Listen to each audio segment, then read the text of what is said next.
everyone, and welcome to the premiere of Art Movement LA. I'm your host, Priscilla Liang. Over the past few months, I've been examining the Los Angeles art scene, and I found it to be so exciting and diverse, and there's always new things cropping up. However, one of the things that tends to arise is that it can be kind of disjointed and disconnected at times, and it becomes really hard to see how one movement flows into the next. ICN's brand new TV show, Art Movement LA, will attempt to take everything the Los Angeles art scene has to offer, cull from it the most important things, and provide our viewers with a cohesive look at the Los Angeles arts community.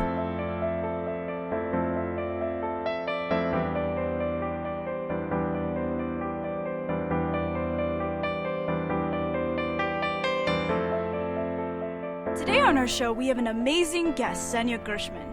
She's a Russian artist now located in Southern California, and she paints live nudes. Now, this means she doesn't paint from a painting, she doesn't paint from a book, she paints with the models there in studio with her. And she says that their presence is essential because the energy that they exude often affects the way she paints them. So we have an extremely exciting show for you today. It's the premiere of the show. Get excited, I'm excited, stay tuned.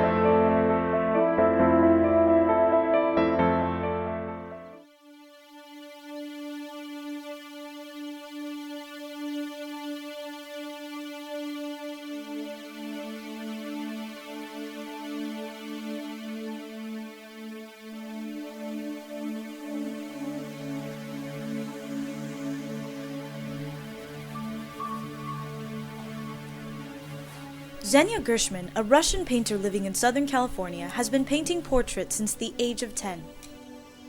Zhenya grew up in Moscow, Russia, and it becomes clear in her paintings the imprint of her cultural upbringing.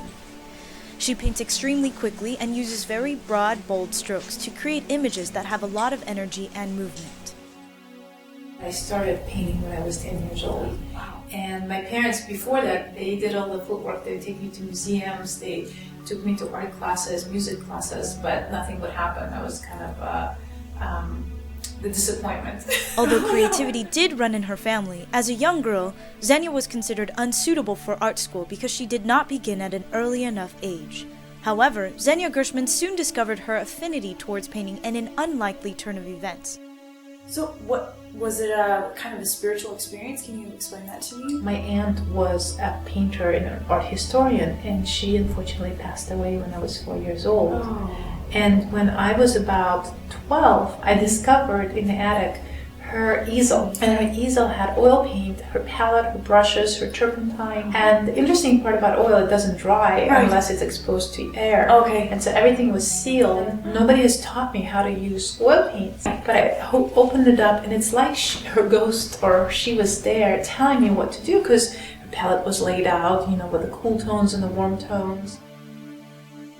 And then when I was 10, I saw a film. I saw an amazing film about an artist, and it moved me so much. I couldn't explain it. There was this feeling inside as if I'm going to explode.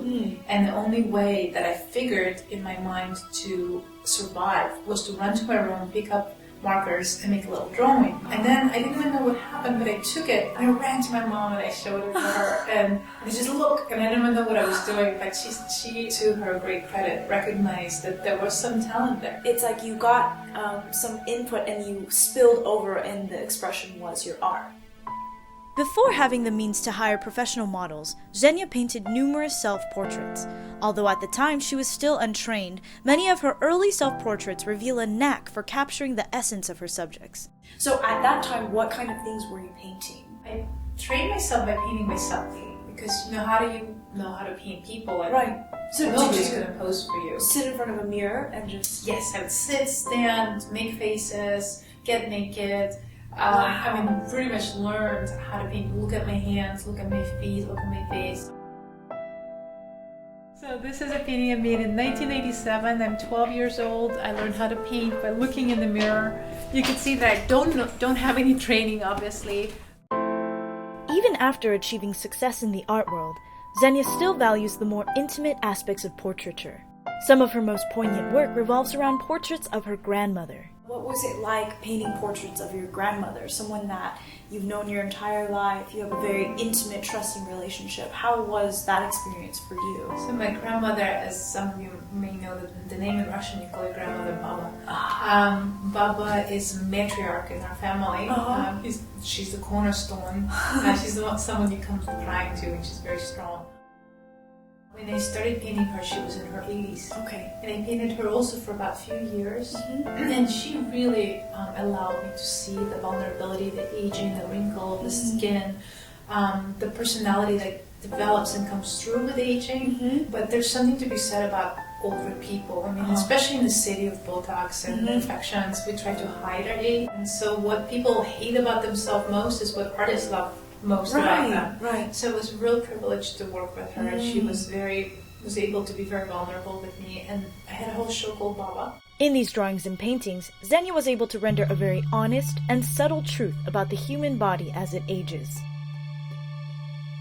Later, she did a series of paintings involving only clothing as her subjects. Zhenya sees clothing as more than just a covering for our bodies. Rather, she views it as a second skin. Clothing has a history to it and has been molded and affected by the person who wore it. Can you tell me a little bit more about how you got the idea to begin painting clothing? When you don't have the money and you don't have as much experience, it's very hard to get a model, a professional model. True. It's an expensive pursuit. And it came from that kind of idea, how can I still have a person without having the expense of having a model that couldn't afford it? Right. I figured, okay, I'll just borrow people's clothes and they'll pose for the person. Now that's actually a practice that goes back to Renaissance. Often really? when there was a king or queen or somebody important at the court, they wouldn't pose for 24 hours, right? They wouldn't pose for many days. So the artist would borrow their clothes and would have somebody else wear them. And then paint their face into it. Later, right. I felt that the clothes still carry the history, the intimacy, the stories, the ghosts of the person who had worn it. And so I would model, as you see this robe, I would model it's kind of sitting on the couch without doing it. But it would still have so much personality. And they had a lot of children's clothes as well, and I collected old items from 19th century. Wow. And dancing dresses, and it would look like they're still moving. And so the whole show was all portraits of clothes. Because basically when you wear your clothes, you put your own imprint on it. So if you and I each had the same shirt, they would develop their own separate characters as we wore them separately. Absolutely. Kind of like as a second skin, as the snake that sheds its skin. It's still that snake, it still has a history. If you take the DNA, you can probably reconstruct part of its life.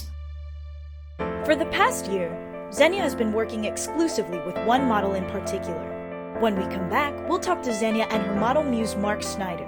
Their unique relationship has spurned a new style of art in which Zhenya attempts to capture the multiplicity of the human soul. Stay tuned.